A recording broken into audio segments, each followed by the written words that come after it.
And it is my special honor today to welcome our guest, Richard Cordray, here to our campus. Now, I should say, welcome him back. Because Mr. Cordray taught here at Boston College Law School in 2020, remember what was happening then, as a Rappaport Center Distinguished Visiting Professor. It was during COVID, and so he had to teach remotely. So we're finally welcoming him here in person. Mr. Cordray has a long and distinguished record of public service. He hails from Ohio, a proud Ohioan, and there he served first as state treasurer, Ohio's first solicitor general, and then as Ohio Attorney General. As Attorney General, he recovered over $2 billion for Ohio consumers and investors and took forceful action for fraudulent home foreclosures. Following the 2008 financial crisis and based on his outstanding work in cleaning up the home mortgage mess in Ohio, President Obama appointed Mr. Cordray as the first director of the new Consumer Financial Protection Bureau. The Senate confirmed him by a bipartisan majority, which today we can really appreciate how important that was. And he served for 6 years. His achievements at the Bureau were legion, but they include returning over $12 billion in financial relief to injured consumers, handling over 1.3 million consumer complaints that resolve many people's consumer problems, and adopting major new rules to clean up the 2008 mortgage crisis. Mr. Cordray later wrote a book, which is called Watchdog, and I'm so glad he brought it today. This is the longer version than the talk you will get today. Which I commend to you as essential reading about the role and importance of the CFPB. More recently, during the Biden administration, Mr. Cordray served as Chief Operating Officer of Federal Student Aid at the U.S. Department of Education. There he delivered over $160 billion in student loan forgiveness and took numerous enforcement actions against universities, colleges, and I'm betting for-profit post-secondary schools for violations of the federal student aid program.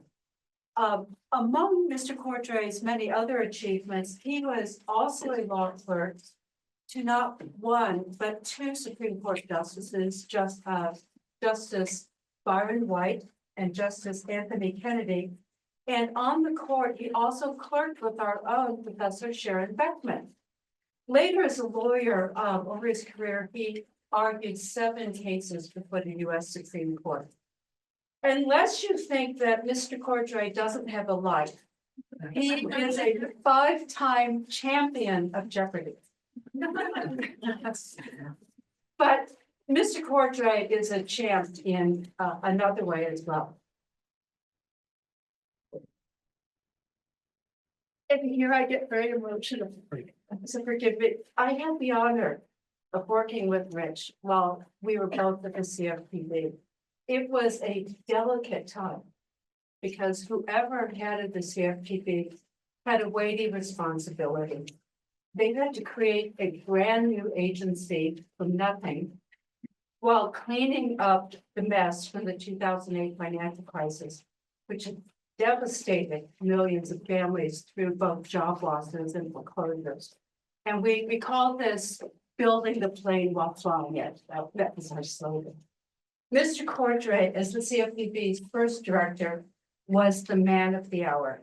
He had a bold and decisive vision, and that vision inspired everybody who worked there. He could work across the aisle, and when he would testify on the Hill, sometimes we would tune in and watch him, and he had this amazing ability to lower the temperature in the room at a congressional hearing. I don't think many people can do that, but he had that ability. He had the creativity and determination to accomplish major rulemakings and enforcement actions and to get them over the finish line. He is compassionate, kind, selfless, and really a pleasure to work with. In short, he is one of the most dedicated public servants I know. And he always puts the well-being of the American people first. Now, before we begin, a couple of reminders. This session is being recorded. At the end of Mr. Cordray's remarks, we will have Q&A. Student questions get top priority during Q&A. And then at the conclusion of the talk, as many of you may suspect, there will be another class coming in. So I ask you to please vacate this room, but you're free to talk with Mr. Cordray out in the hall before his next appointment. So with that, let me give you Richard Cordray.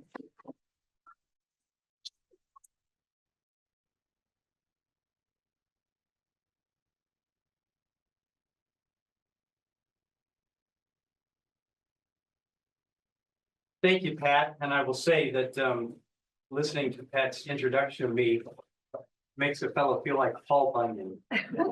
Much bigger than you really are, and maybe even of mythic proportion. So thank you, Pat. I enjoyed that.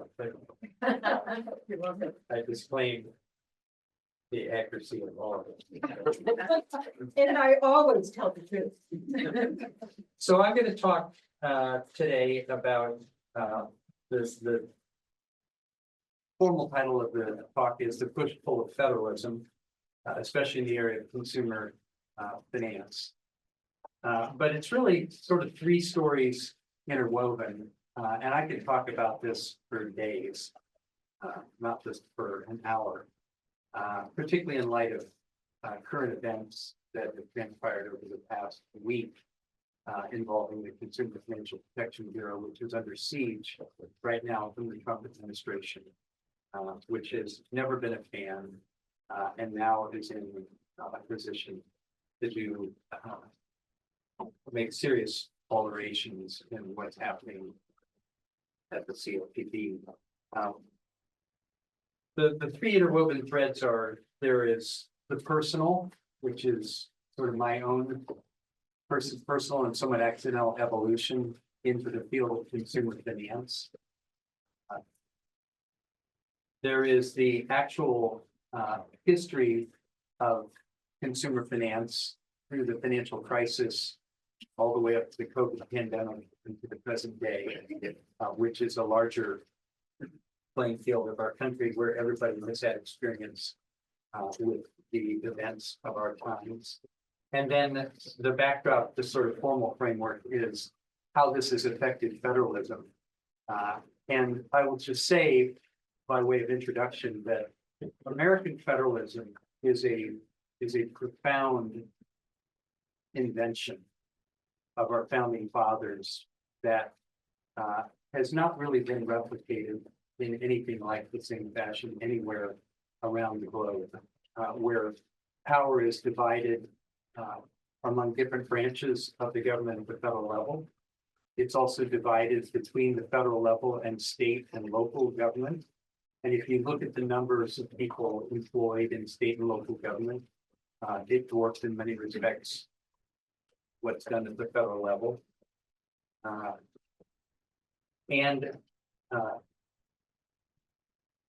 In fact, the division of powers among the officers of state government is a further complexity in the whole scheme. So we have 50 states, that's varied over the course of our history, but 50 states and the federal government, all competing to meet the problems of the day as they see fit, and often see fit very differently from one another, and through the mechanisms that they can develop and devise at their level of government. And that has been a very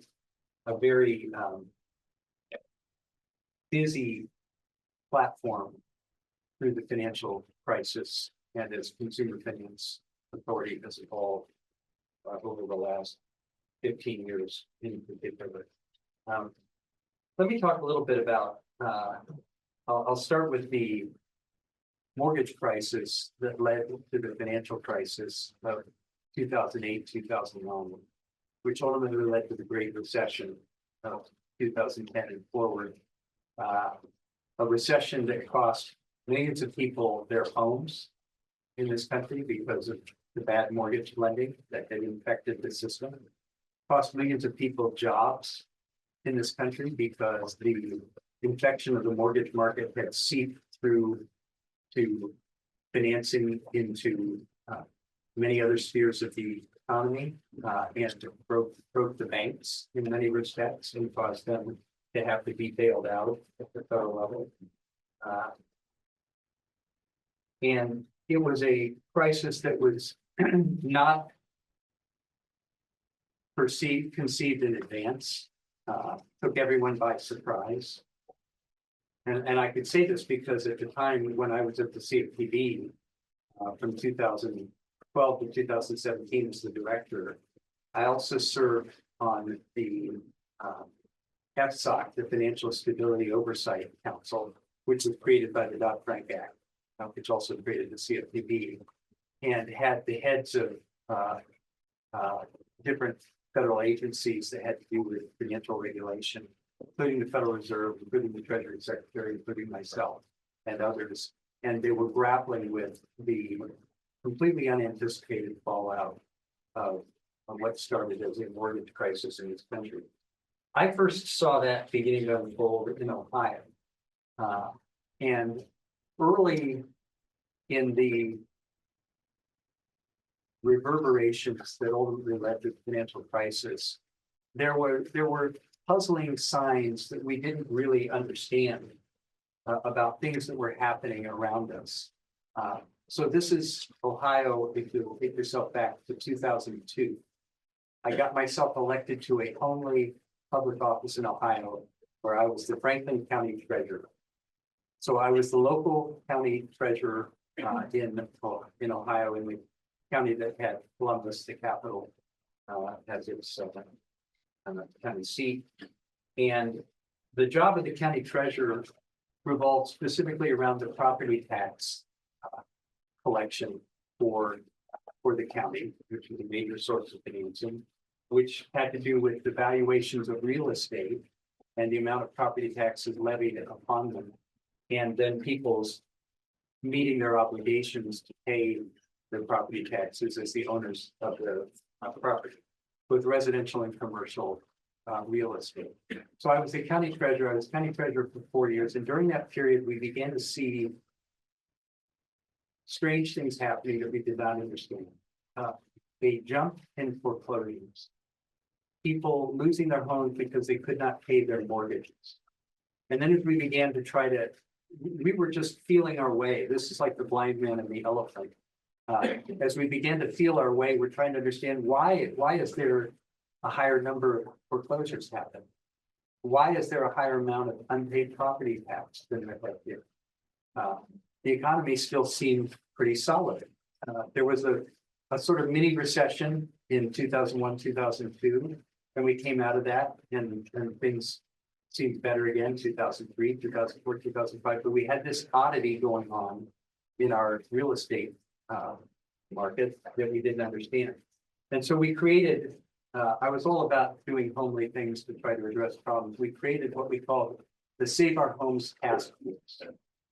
And we brought together people from across the county, public officials, people from the real estate market, people from the mortgage market, some homeowners. And we tried to understand why we were having this spike in foreclosures and mortgages that were failing. And, you know, we learned a lot about it, but I wouldn't say by any means we defined the depths of the problem. And as it got toward 2006, I was running for state treasurer, and I was beginning to travel around Ohio for that, and came to understand that this was a significant problem, meaningful problem nobody really understood it, but it seemed to be confined largely to Ohio, Indiana, and Michigan, the so-called Rust Belt, where there was more of a foreclosure crisis and problems of bad mortgages. So it seemed like there was something about our regional economy that was problematic. And as I was talking to people from around the state, it became clear that up in Cleveland, they had a considerably worse problem than they had in Columbus with foreclosures and bad mortgages. In particular, bad mortgages that were happening in bulk in certain communities, where certain types of lending had been made available to people at valuations of homes that were frankly ridiculous in retrospect. The housing bubble had been pumped up so high. And then you'd see odd things like an individual would show up and suddenly they were delinquent on property taxes on 10 different properties. How did they get control of 10 different properties? And they were paper straw buyers for out-of-state financial interests that had decided that they would be invested in real estate in Ohio. There were all kinds of problems that were occurring as a result of this. And as I got elected to be state treasurer, we started Save Our Homes task forces county by county in about 50 of the counties, about 88 counties in the state, including all of the larger counties. And we were seeing that the problem was now very widespread in Ohio.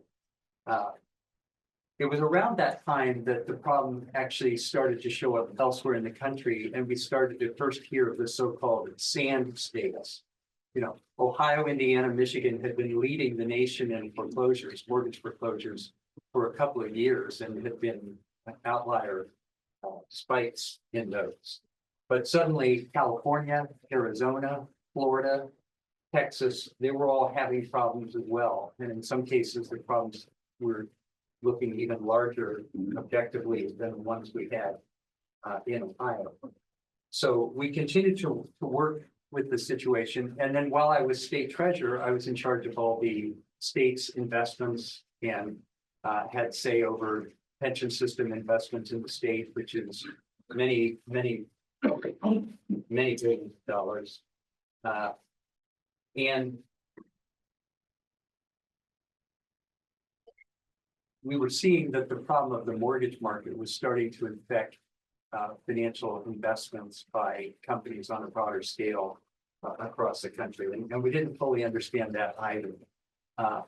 But in particular, I was being importuned as the state treasurer. I was always willing to meet with people who wanted to come and meet with me about the business of the Treasury, mostly to learn more from them, so-called experts. And some of the big financial firms from New York would come out and meet with us, and they would have ideas about what we should do with the state's money. And some of them were good ideas, some of them were not so good ideas. But one of the things they were really touting at that time was that we should be investing in mortgage-backed securities because these were able to pay a higher return than average investments were. And it was the going rate on Wall Street at that time. Mortgages were being bundled up into packages and then sold in tranches to investors who, as we ultimately learned, didn't really understand what they were investing in and how troubled it really was. And I was being told that's where the state should put quite a bit of its money. And I would say to them, I remember telling my wife at the time, I was a little ashamed of myself. I would say to them, if you can help me understand why this is a good investment, then I'll be happy to invest in it. But if I can't understand it, then I'm not going to be able to do so. So they would spend an hour, hour and a half walking me through their PowerPoint slide, et cetera. And then they would go away sort of sorrowful because I couldn't quite wrap my mind around what they were saying well enough to feel that I could risk our money. And then eventually in 2008, there were a number of states and counties and cities across the country that had lost a lot of money in mortgage-backed securities investments. And at that point, I felt vindicated that we had not done that in Ohio. I would say to my wife, I felt a little like the country mouse and the city mouse. I was the country mouse. I couldn't really understand the sophisticated high finance, but the city mice all seemed to understand it. Although it turned out they were wrong. So in 2008, I was candidate for and was elected Ohio Attorney General. And in that position, this is the state side of federalism now, by the way. In that position, it fell to me to try to see what legal recourse we could get for the state of Ohio for some of the poor investments that had been made by the state, by the pension systems in particular, which I didn't control. I could put one person on each board of the pension system under state law, but couldn't actually determine what they would do or not do. And others, local governments that had lost a fair amount of money as well. And so what do you do as Attorney General? I started suing people. This is a lesson for you as law students. You have the power. You can sue people. And I remember at the time, and now we're starting to be into the push-pull of federalism a little bit. I did not have authority to sue national banks. Under the law, I was preempted from doing so. So some of the biggest mortgage lenders in the country, I did not have authority to pursue relief on behalf of our pension others, but we found some ways around it. We went into a coalition with some other entities, sometimes foreign entities, to become the lead party on some major securities-based lawsuits against some of these lenders. At the state level, we couldn't use our consumer protection laws to sue federally chartered banks, but there were a few mortgage lenders that were not federally chartered. And in our state, I filed the first lawsuit in the country by an attorney general against Carrington Mortgage Servicers, which was a bit player in the whole drama, but was somebody that I could actually take into court. And I also found that American Home Mortgage was another small player, didn't have a national charter, wasn't associated with a national bank, and I could sue them. And so we did.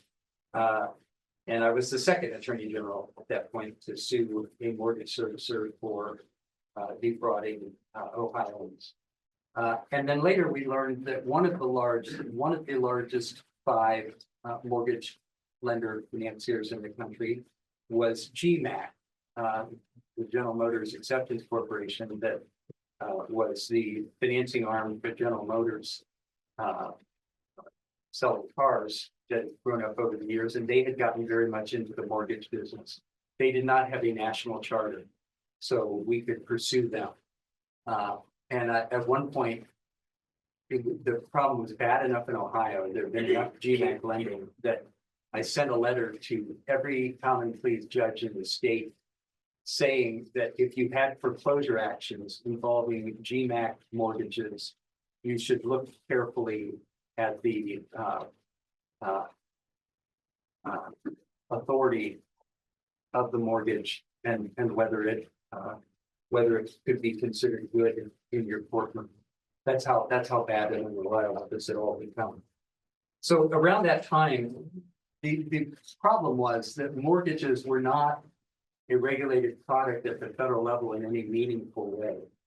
There was Fannie Mae and Freddie Mac who did some lending, quite a bit of lending, to back and guarantee mortgages. But there wasn't any particular arm of the federal government. The Department of Housing and Urban Development didn't really have authority in this area. And this was a consumer product that was kind of falling through the cracks.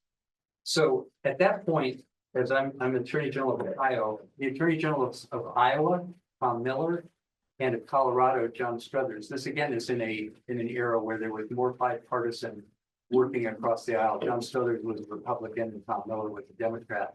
When Tom Miller was also the dean of the Attorney General, he'd been in office in Iowa for more than 20 years. They started working on a multi-state, bringing together different state attorneys general from around the country that were willing to get involved to take on the biggest mortgage players and to find out what kind of authority we could use as state attorneys general to try to bring them to heel in terms of the damage they had done to people. And right around this time also was during this whole period was the financial crisis that was caused that really started to occur in 2007 and then didn't, and then actually did occur in fall of 2008, right in the middle of the presidential campaign. And the fallout from all of that was very significant. And so one of the push-pulls of federalism was that without effective action at the federal level, and there was no real action at the federal level under the last years of the Bush administration. It was states who pushed into the area, responding to the felt necessities of the time, and to try to bring a large investigation and ultimately a large lawsuit against some of the biggest players, which included J.P. Chase, Bank of America, Citibank, and Wells Fargo. And ultimately, out of that, there were 49 states and the District of Columbia. One state joined later. They were a little embarrassed when it was first announced there would be 49 states. The District of Columbia, that pursued investigations and talks with the big banks, who began to see that it was actually in their interest to see if they could work out a resolution of this. The mortgage market was so fouled up, the effective authority of the paper that they were holding was questionable enough. And a lot of this paper had passed through various hands as mortgages were securitized into tranches and then interest in those sold to investors at different levels of security. And the like, and it was also confusing and complicated. They often couldn't be sure that the title they held was going to be good enough to accomplish a foreclosure if they had to go to court to enforce it. And that was what our letter to the Ohio courts about GMAC had been about as well. Ultimately, that led to a resolution, which is still the largest single settlement of a consumer action by states in the country's history. It didn't actually finally bear fruit until the beginning of 2012, when the 49 states and the District of Columbia announced, I believe it was a $50 billion resolution against those four banks that I mentioned, and also GMAC. And by the way, as this evolved, some of the federalism issues were being fought out in court. The Attorney General of New York had sought information from J.P. Chase, I think it was, about their mortgage dealings, and had been rebuffed on the notion that a state attorney general could not investigate a federally chartered bank. That case went all the way to the Supreme Court, ultimately styled as Cuomo versus Clearinghouse. And we were certain that we were going to lose as the states to the federal government, with the OCC, the Office of the Comptroller of Currency, filing an amicus brief in favor of the federal government's position in the case, in favor of the bank's position in the case. Wasn't always clear what the difference was between the two at that time. And ultimately, we were quite astonished to find that we won in the Supreme Court 5-4, with Justice Scalia writing the opinion, finding that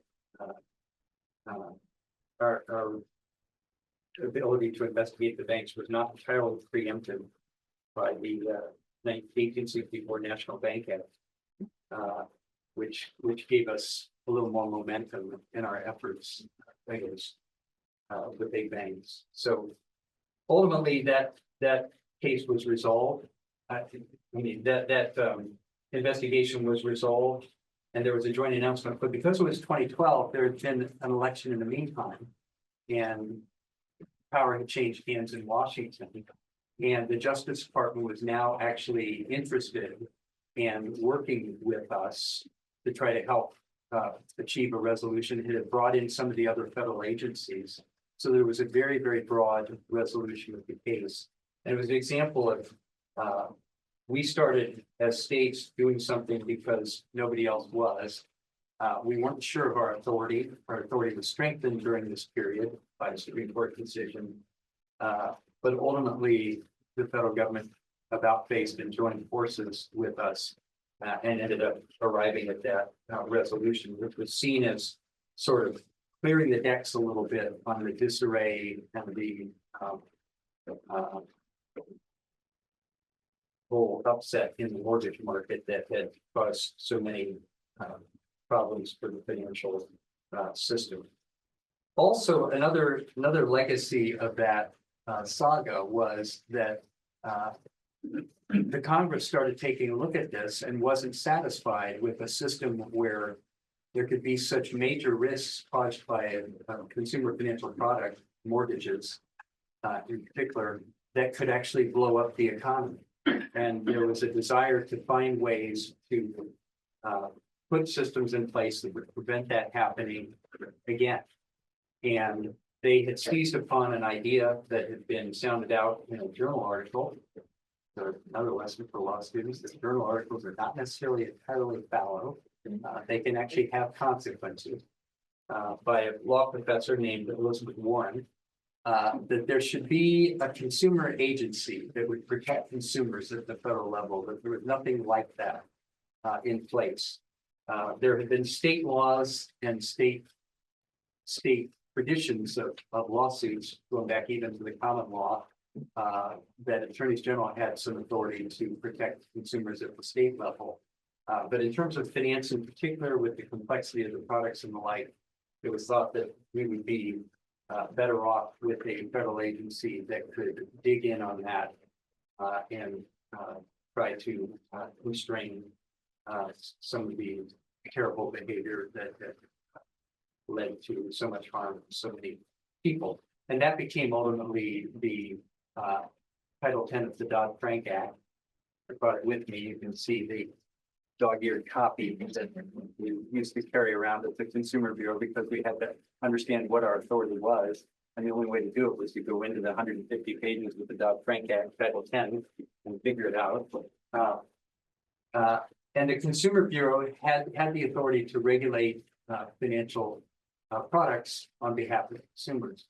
The four major areas being mortgages, credit cards, student loans, and auto loans, but also an array of other products that have been looked at over time and since.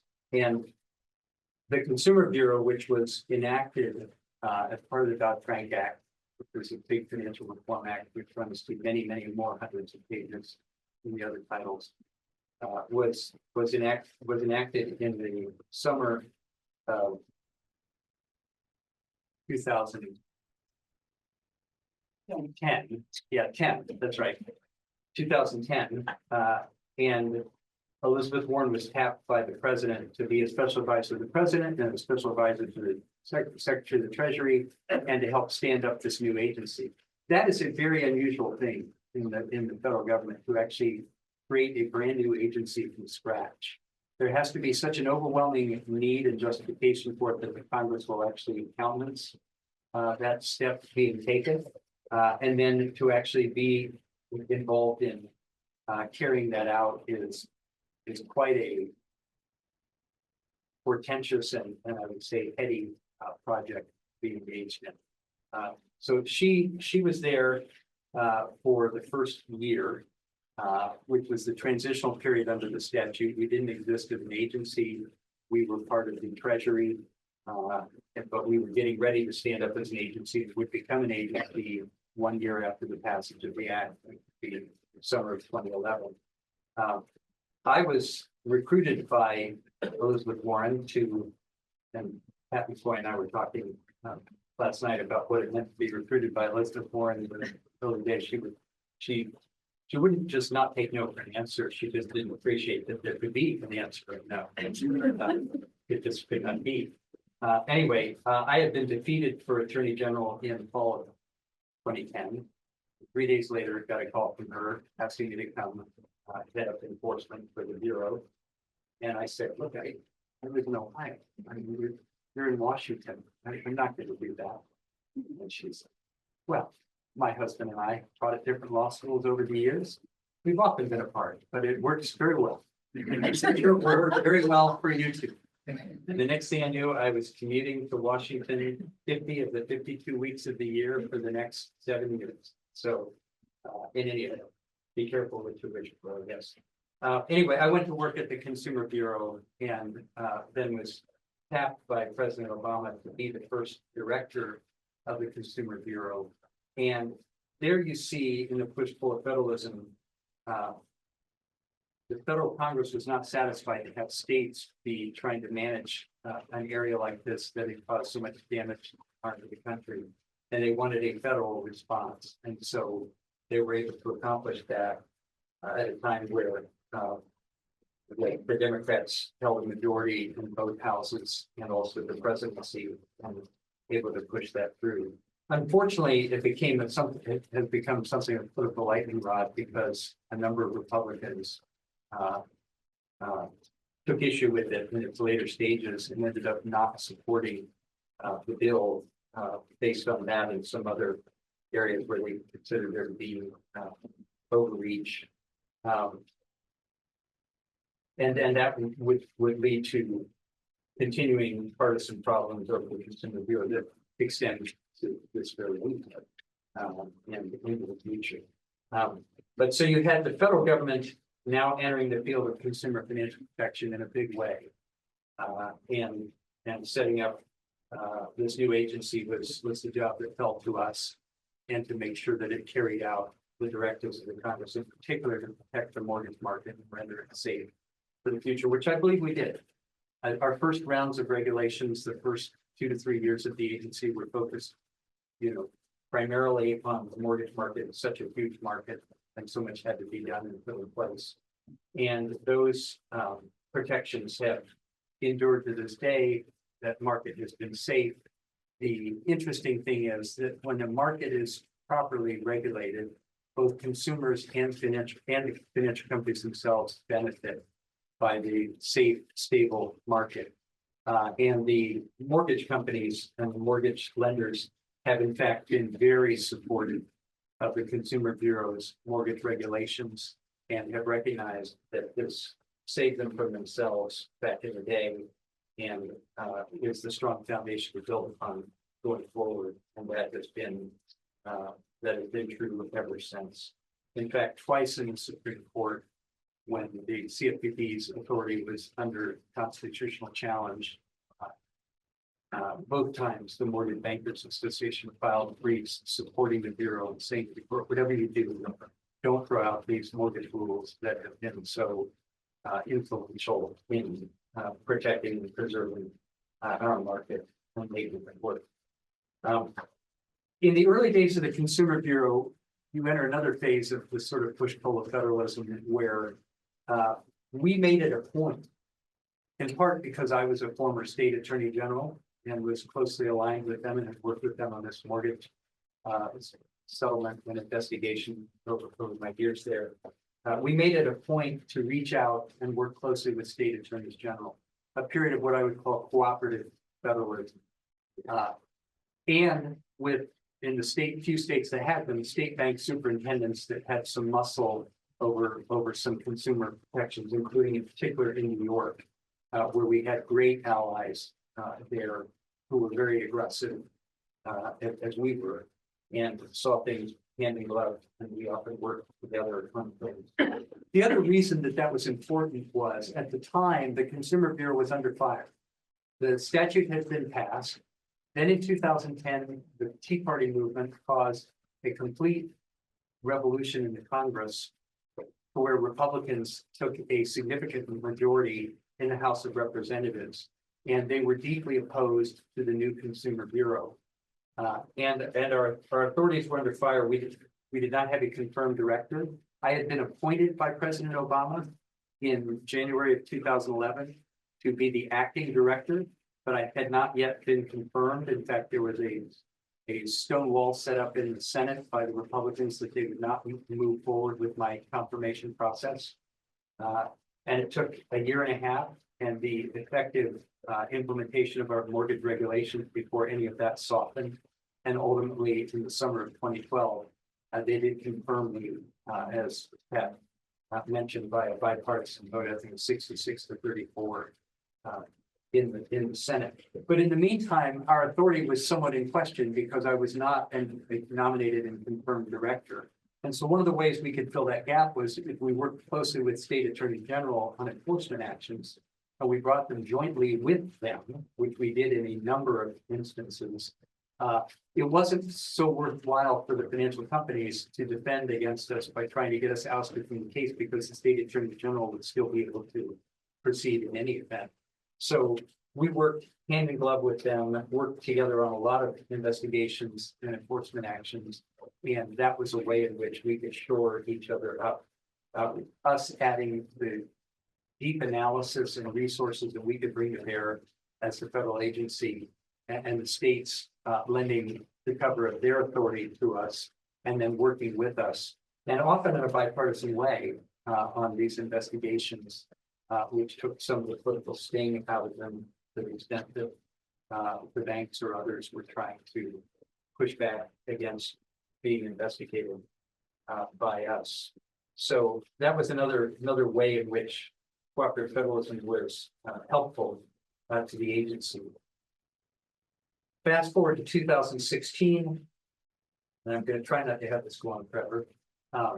So we're now fast forward to 2016. A new election and President Trump was elected, and there was a strong impetus for the new administration. They were being urged to neuter the CFPB from continuing its aggressive outlook for the financial companies. The Wall Street Journal twice editorialized in the post-election 2016 that I should be fired from my job. I was preparing to be fired and had prepared a lawsuit to contest my firing if I were fired. And had also, one of my only tactics was at our building, I had learned that I could go underground to the parking facility and go up a back elevator and get into my office without anybody seeing me go in or out. So if need be, I had actually researched Edmund Stanton during the post-Civil War when Andrew Johnson was at odds with much of his own cabinet, which was in Lincoln's cabinet. He tried to fire Stanton, and Stanton barricaded himself. He was the Secretary of Defense in his office and lived there for 3 months. While they worked through this. And by the way, his wife was not happy about it. She refused to visit him at the office, and he didn't feel he could leave the office because then he felt somehow he would be ousted or served or whatever. I don't know all the details. I read a couple of fragments of his biography to try to understand what my situation might be and what his situation. But in any event,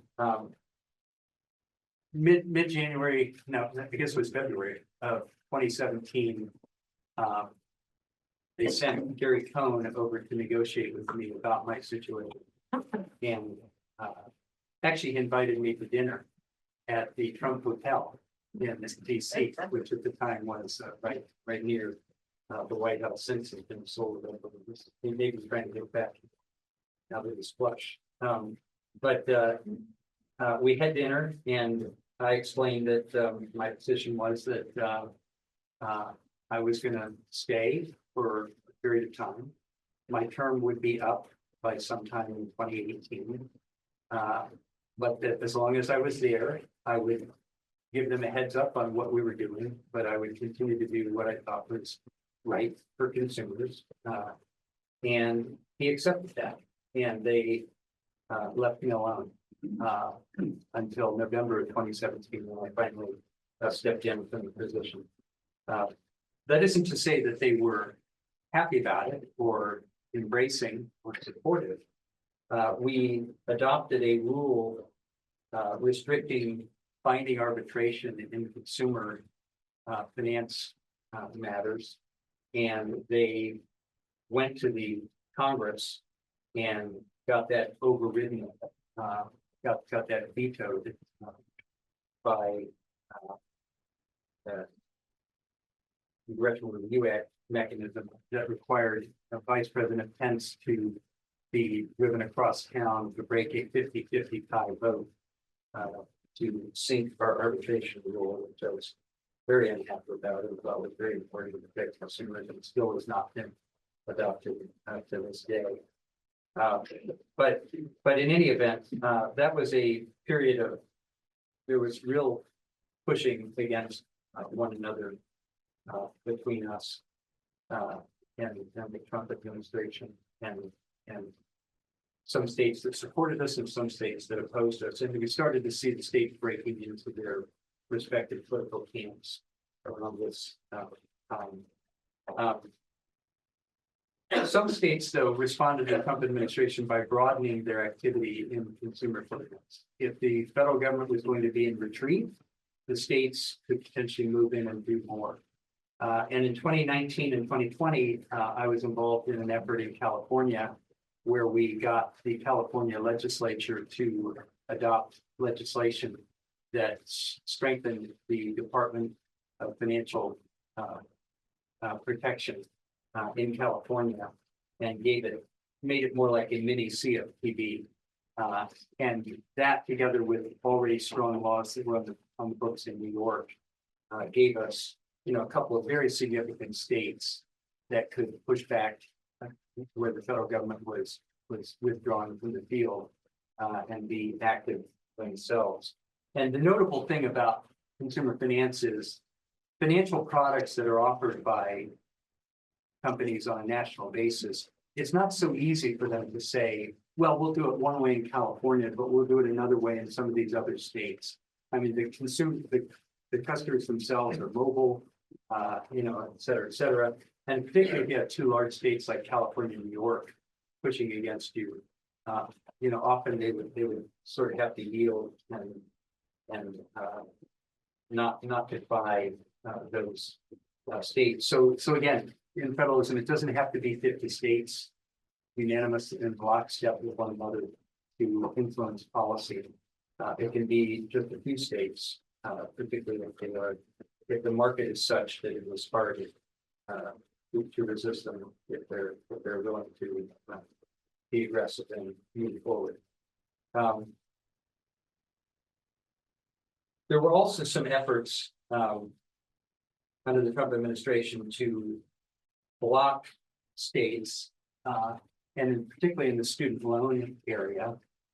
You had a number of state student loan ombudsmen who've been developed by passing state laws to sort of muscle up consumer protection on student loans at the state level, because again, the federal government was in retreat.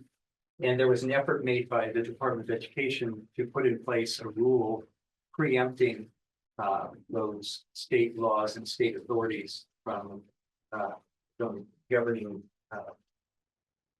student loan lenders, private lenders. And when I joined the Biden administration in May of 2021, one of my first efforts and initiatives was to reverse that preemption rule that the Department of Education had adopted. I was told by the lawyers at the Department of Education, well, that'll take 2 years, which I guess was the case, which they would. And we had it in place 3 months later. So that was a success. And at that point, we built a coalition at the Department of Education, that was working with state attorney general and state student loan ombudsman, where we would meet and have a conference call every week to talk about different priorities and things we could work on together. And we were back to the Department of Federalism that I mentioned under President Obama, with such states as cared to join.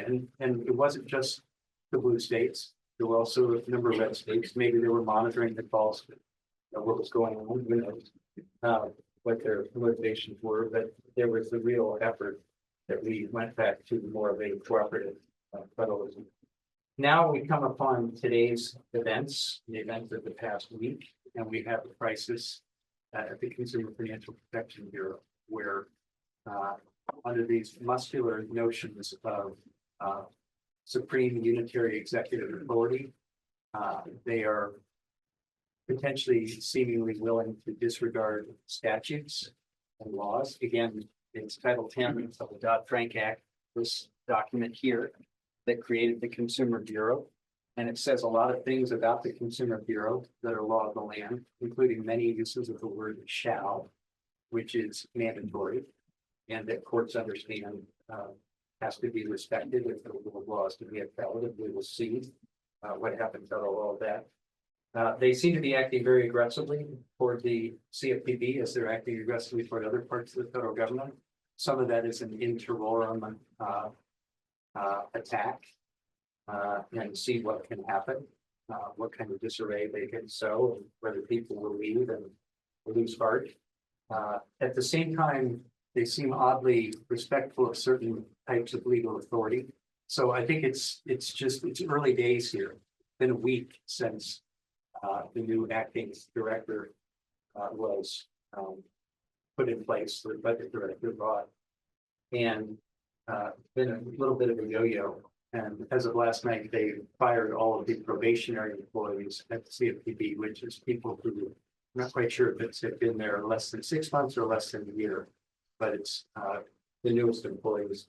But they didn't attempt to fire all the remaining employees, which is the vast majority of the employees there.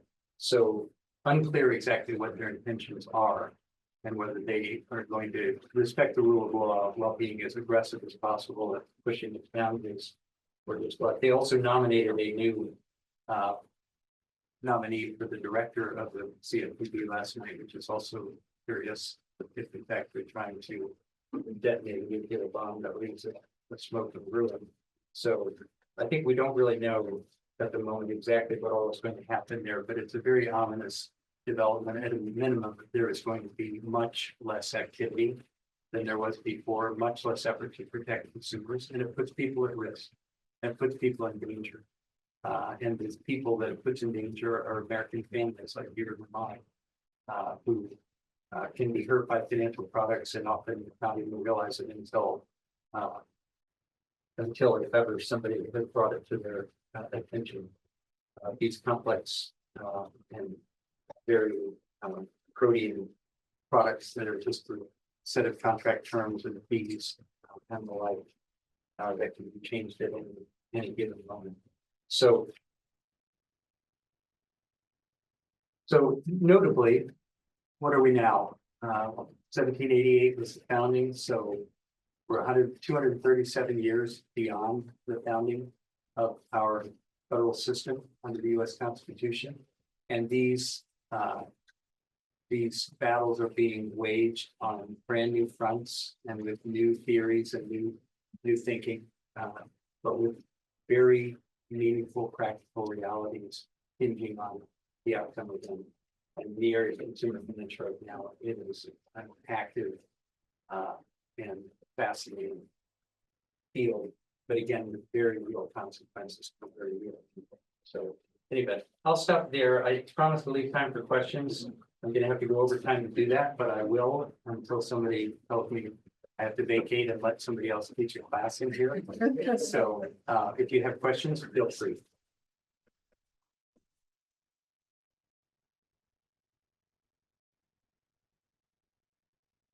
And by the way, again, if you want a fuller treatment of the Consumer Financial Protection Bureau and its history up until Watchdog, it's a very good book by a very good author.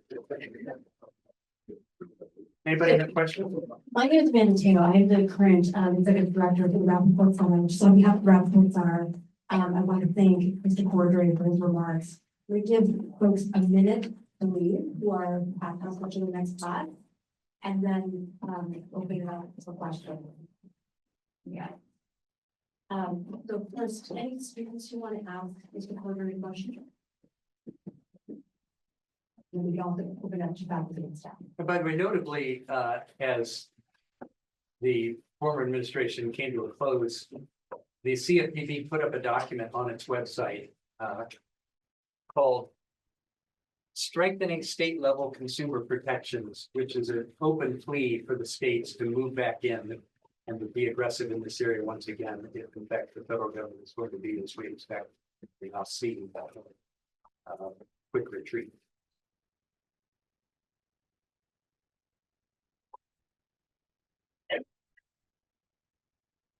Thank you so much, Mr. Cordray, for your remarks, which I think could come at a better time. My name is Frank Garcia, I'm teaching law here. So my question relates to the comment you just made. In fact, I was thinking earlier about international aid and USAID and the sort of problem, if not destruction of that agency. My area is international. And you know how the philanthropic and private sectors can step into some of that debt.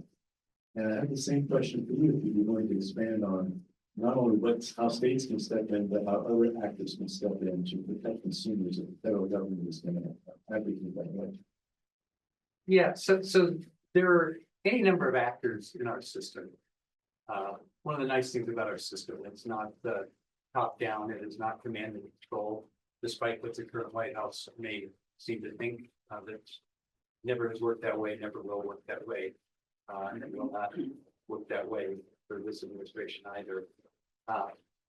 USAID is a different kettle of fish because it is international, you know, and it's not so easy for people in this country to fill a gap. Federalism doesn't work to do something internationally, in particular. But as you say, there is the private sector, and if they're willing to devote resources, I'm not sure they can make up the kind of resources that the federal government has put into our efforts to foster good relations with countries that are in dire need around the globe. But people can see what they might be able to do on that front. Federalism working within this country gives state and local officials considerable, not negligible authority to step in and be part of the debate, part of the discussion, and part of the action of the labor. And so I think you're seeing that happen. And when I say state and local, it's not just state officials.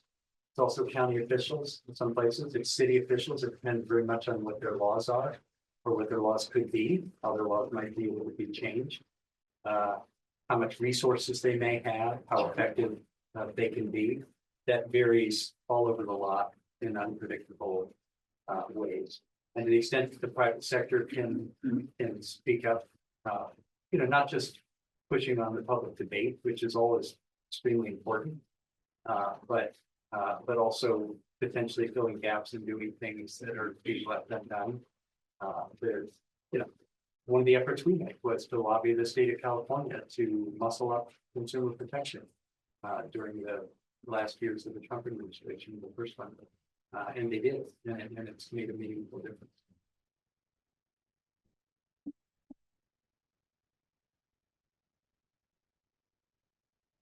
Hi, my name is Julia Brown.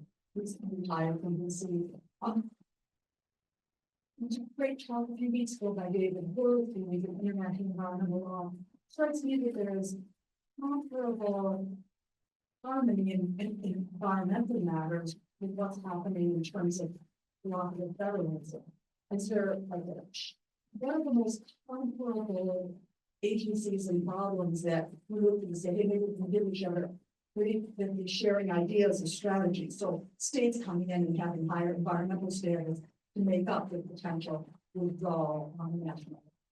Are there strategies you learn from each other? Well, it's certainly a notable example of that is the gas mileage standards that a number of Western states led by California adopted that, again, became very difficult for the companies to resist, given that I don't remember in the end whether there were 8 or 18 or 22 or however many states that developed them. But ultimately they carried the day. Internationally, there are countries that bond together, and there are efforts around the globe to come together to cool climate change effort that has been a movement across the globe. So there's there's a way in which federalism, as we understand it, in our constitutional system is just the, the dispersion of power among different hands, and whether those can work together to find effective ways to push forward with policy. We don't call it federalism on the world stage, but same principle really. So I think there's lots of room to look around and learn from the different areas of what's effective, what's not effective, and hopefully we can. Hi, thank you so much for being here. We've talked a lot about states kind of stepping in with consumer protection where the federal government isn't going to anymore. What isn't temporarily going to anymore. Yeah. They are permanently, that's part of the goal. On that note, ideally, if we're able to take effective measures, do you think that that is a good long-term solution, or do you believe that, like more resources should be directed now to blocking the federal government that has to get rid of federal government? Well, look, to the extent anything that's being done at the federal level, and I think there's quite a few things being done at the federal level right now, this week, are in violation of statutes. They're illegal and they should be stopped. And people will go to court to try to stop them, and we'll see how the courts respond. But I expect that a lot of these things will be blocked in the courts, and that's certainly a part of the push-pull. Is that both the federal government and the state government should be made to comply with the law. And do not have the authority to just do whatever they want, whatever they please, despite what the law actually says. But where that push-pull will be, it's going to vary in different instances, in different circumstances, and I think that there's a lot that can be done to fill gaps where the federal government is pulling back. But there's also work that can be done, as you say, to block the federal government from going in directions that seem clearly to be outside the bounds of the laws passed by Congress. And the interesting exception in all of this is, what is the role of the Congress? The Congress has passed the laws; they're on the books, and if the executive is disrespecting those laws, the Congress is being inert and nowhere to be found, is not an appropriate exercise of their role in our federal system. Now, the oddity is, if the laws that were passed are on a partisan basis disrespected by the current majority in the Congress, can they be sort of complicit with the executive branch in setting those aside, or ignoring them, or diminishing them without being able to yet repeal them? Again, that's not consistent with the rule of law, but politically, some of that will happen and is happening. And right now, the Congress seems to be entirely quiescent to President Trump.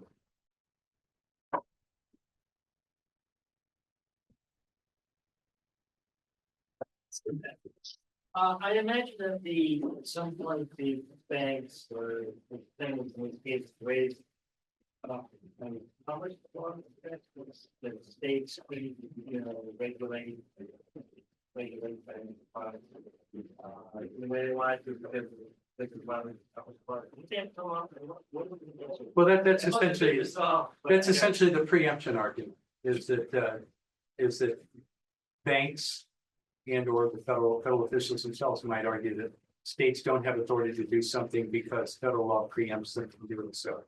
And that would be, I don't know if there's a Commerce Clause issue beyond the preemption issue itself. And those have been litigated, and sometimes the federal government wins, sometimes the states win. And people test the bounds of federalism all the time. And that's one way in which state action sometimes is reined in and sometimes not. Again, that Cuomo versus Clearinghouse case was, I thought at the time, a surprising decision in favor of the states against federal government's efforts to push them out from doing things that they thought that they had the authority to do. We're gonna take two more quick questions, one down here and then one up there. Earlier you mentioned sort of like how, for example, in California, that's sort of protections were in place, but other states are not, it's difficult to get into nature of commerce and sort of products that are being offered. So I'm from Florida and home insurance companies are leaving the state and lives. And I'm just wondering if you see certain states being far more affected by sort of this black protection or maybe a stall to the federal agencies, if you see that affect certain areas more than others. Yeah, that's an interesting aspect of this, and I'm not by any means any expert on insurance. But the other thing that can happen, that does happen in the federal system, is people can vote with their feet. Right? People don't do that lightly. They don't tear up their life and go to location and go somewhere else because of what's happened in public policy, but it does happen. And people decide where to settle, and children who go off to school may or may not come back, once they had the opportunity to think about being mobile and being healthcare. So, and businesses can also be mobile. We've seen an exodus of some businesses from California to Texas recently for a more favorable regulatory climate. And that's a dynamic. Some of it must be driven, it seems. But yeah, it's not a given that people are not forced to live in a state that of whose policies they disapprove. And people often talk lightly about, oh, I'm going to leave the country if so and so gets elected, and some do, but not very many. But I'd say the bigger issue of federalism is the push and pull of authorities clashing against each other rather than an exodus of the population. Although, we're testing that right now. Issues like abortion and other things. I'm going to take the privilege of the last question, if I might, as we run out of time. But first, I want to thank you again on behalf of myself, Pat, Lissy, Amanda, Abby, all of our students and faculty for coming, and for this very both depressing and uplifting talk. I want to ask you a question that is perhaps even more depressing, which is we're not only seeing these moments of evisceration of agencies, but we're seeing transformations of agencies, sort of flipping the mandate so that refugees now include white South Africans, or civil rights agencies are now working to eliminate DEI policies. Can you envision a scenario in which your agency actually could be not only gutted, which is, I think, what it looks like it's happening now, but potentially transformed in a way that would be antithetical to its roots? Sort of become the financial, Well, finance company, financial protection bureau. I wonder. Look, I'm having a hard time, Dan, envisioning scenarios these days. I did not envision the scenario that's unfolded so rapidly over the past week, for example. I don't know. I mean, I've only thought as far so far as whether the mandate to protect consumers is going to be, as you say, eviscerated or sort of hollowed out. The notion that they would go further and actually protect financial companies, I mean, that's the way in which they would protect financial companies, by hollowing out protections for consumers. So I'm not sure I see where else they would go there, but I'm not sure I can probe the extent of their fevered imagination with their acting out of the American public as the guinea pigs right now. But I do think some of these are very bad policies that over time will prove themselves to be very bad policies, and there'll be a reaction from the American public, but it won't come as swiftly as it is. Well, thank you. I think we all salute the work that you've done and wish you great vigor and success in sort of.